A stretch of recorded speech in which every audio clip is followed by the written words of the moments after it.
Hi, welcome to Get It Quick for Module 2. We're going to be talking about working with exponents and exponential expressions in this video. So on the screen, there's a couple of examples of exponential expressions here. We have 6 to the 5th, x cubed y squared, and 5a to the negative 4th divided by 10a cubed. So all these expressions come from and are using exponents. So let's see how exponents work. We're going to be putting up the actual rules that we'll need to know on the next slide, but this slide gives you an idea of where those rules came from.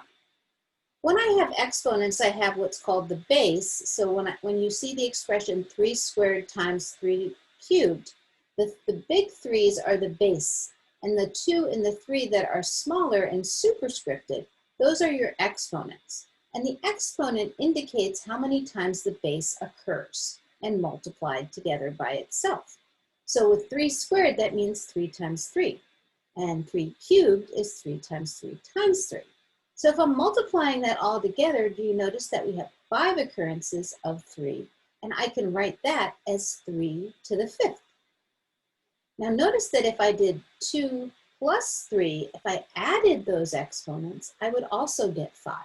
And that kind of hints towards what our rule is. Now let's look at 4 cubed taken to the 2nd power.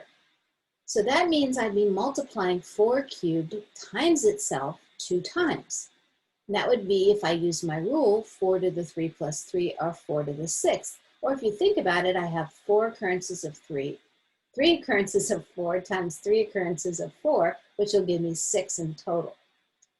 If I had m times n cubed, that means I'd multiply that mn times itself 2 times. So we'd have 3 occurrences of m and 3 of the n, and we'd have overall m cubed n cubed. Notice that's the same thing as if I applied the cube to both the m and the n bases individually. Now let's look at some division. If I have b to the 5th divided by b squared, that means I'd have 5 occurrences of multiplication of b by itself over 2. And 2 of those could cancel out, leaving me with b to the 3rd. Now also notice that if I subtracted 5 minus 2, I would get 3. And that's again hinting towards the rule for division. Now let's look at it in reverse. If I have b squared over b to the 5th, I'd have 2 b's on top and 5 on the bottom. I could cancel out 2 of those and I'd be left with 1 over b cubed. If we did the subtraction thing, 2 minus 5, I'd get b to the negative 3.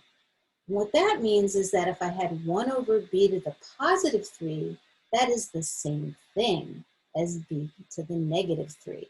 And that's going to become our rule for exponents in terms of negative exponents.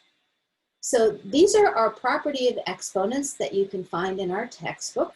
You can find them online in various other places, but you want to put them down somewhere so you can revert back to them as you're working through your problems. So we have the product property, which says that if I multiply the same base, I add the exponents. If I have the power property, that means I'm taking a base to a power to a 2nd power. I can multiply those powers.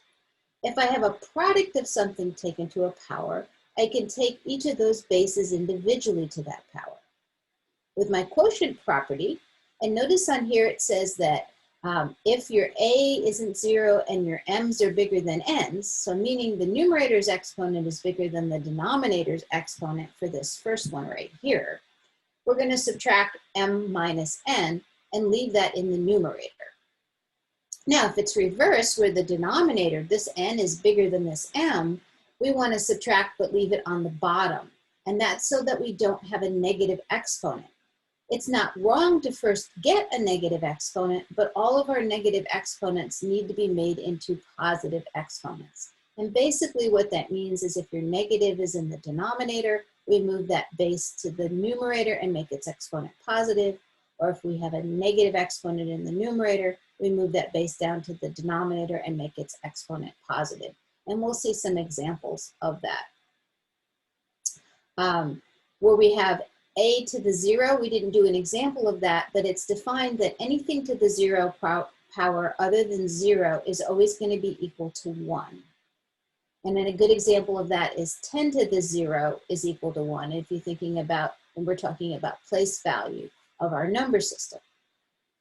Next, we have the quotient property. If you have to a power, if you have a quotient of a over b to a power, you can individually apply the exponent to the numerator and denominator, just like we did with that power property. And then we have our negative exponent rule. It says that if I have a to the negative n, that means 1 over a to the n. And likewise, and I can add this to the screen here for now, it wasn't actually on a slide or from the book, but it is also true that if I have 1 over a to the negative n, that moves that base up to the top as a to the n. So now let's look at some examples. And I encourage you to pause your video before trying each of them and then watch how I do it to make sure that you're learning along with the video. So the first one just says, write an exponential expression equivalent to 4 times 4 times 4 times 4 times 4. You might want to just pause your video and try everything on the screen. The second are to simplify problems, simplify p cubed, p to the 4th, and a cubed, a to the negative 2, a to the 4th. So in that first one, we see that that 4 is occurring 5 different times. So that makes this 4 to the 5th. On p cubed, p to the 4th, those are the same base, so I can add the exponents. You don't have to write this step, but this is what I'm doing or thinking. P to the 3 plus 4 or p to the 7.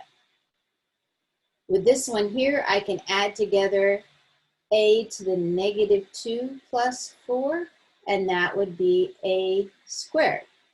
Now, if you were thinking, well, hey, a to the negative 2 means 1 over that, there is another way we can do this problem. I could have written a to the 4th over a squared. So if you thought to do that first, that's fine. And then we would need to subtract because we have a division, and that would also give us a squared. You'll find that because you have several different rules of exponents, you might do them in a different order than maybe Newton might show it to you, but you'll still arrive at the same answer as long as you're following through with the rules. Go ahead and try the problems on this page. Go ahead and stop your video and then restart it. So in this first one, we have a division. We have y to the 8th over y to the 5th. So I'm going to be doing, and again, you don't need to write this, but this is what we think, y to the 8 minus 5, or y cubed. On the second one, we have the same kind of thing going on. We're going to do d to the 2, and be careful, we're subtracting negative 5. So that really means d to the 2 plus 5, and you might have done that in your head to get d to the 7th. Another way of thinking about it is if we have a negative exponent and it's in the denominator, it can move up to the numerator. So we could have moved it up here as d to the positive 5 and then added them 2 plus 5 equals 7 that way. Either case, we come up with this d to the 7th as our answer. In this next one, 3x to the negative 5th taken to the second power, I have to realize that the second power applies to both of these things. So I have to square the 3, and we have to take negative 5 and multiply it by 2 to take the negative x to the negative 5th and square it, would be negative 10. Now, with numbers that are smaller in exponential numbers, like this one, we're going to actually write that as 9. And then because this is an x to the negative 10, I'm going to make it x to the positive 10 in the denominator.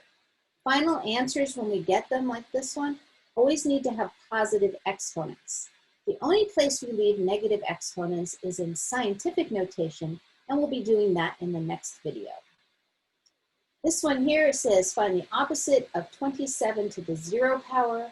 Anything to the 0 power is 1. So we would do that first because of order of operations, but we're going to keep this negative here. So that one's negative 1. I guess since I'm circling all these, I might as well circle that one too. So hopefully you're working along and catching on with these. We're going to move on and do some more challenging problems as we go along. So on these problems here, a little more involved, you can pause your video again and try them. As we're multiplying, we'll notice that we have a negative times a positive, so our answer over here is going to definitely, oops, I wasn't trying to make it that long there, is going to be a negative answer. Let me see if I can fix that.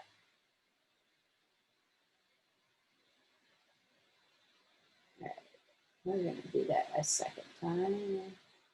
Okay, so we're going to have a negative answer, and now let's see what we can do with our exponents in terms of numbers here.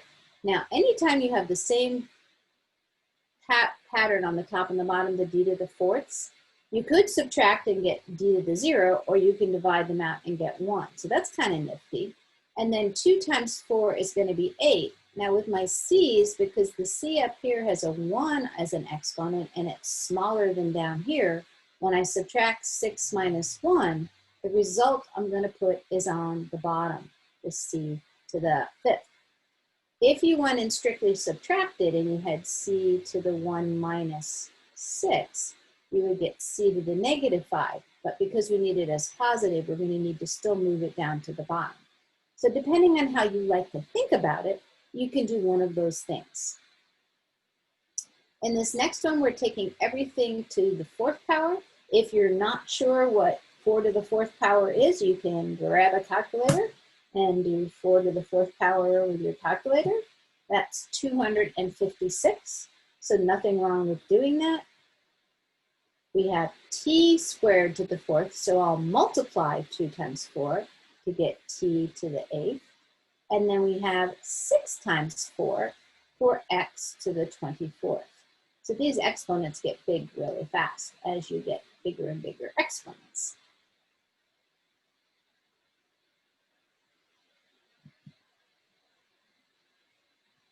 So go ahead and try these two. We have negative 3x to the negative 5th, y, the quantity of that taken to the negative 2, and we also have 9 to the 4th over 9 to the 24th. For that one, they're not expecting you to give a numerical answer, but to write it in exponential notation. All of these problems have come out of Newton, so you'll have a good idea of what you'll see when you get there. So in this first one, you have to apply the negative 2 to all of the stuff inside. So in other words, I need to take negative 3 to the negative 2. I need to take this negative 5 and multiply it by negative 2, which will give me an x to the 10. And I need the y to the negative 2 as well. Now, both of these are negative exponents and need to go to the denominator to make them positive. So I'm going to move this negative 3 squared down here, positive, I changed it. Same thing with the y, it's going to be positive down here. Only one more thing to do is to take negative 3 and square it, which will make it positive 9. So I'll have x to the 10th over 9y squared. Now again, there's more than one way to get at that answer. You may have taken this whole thing and put 1 over it to the positive 2 power, and that would be a fine way to go as well. Over here, if we're following the rule that the bigger denominator, if the number's bigger in the denominator, when we subtract, we leave it in the denominator. 24 minus 4 would make that 9 to the 20th. Now, if you tried 9 to the 20th on your calculator, you get a number probably in exponential form. They're not looking for you to multiply it out unless it's a smaller number like 9 squared. So I hope this has helped you out in this exponents. If you have any questions, I'd be happy to meet with you privately. Just give me a shout. Take care, and I look forward to me seeing you again in the next video.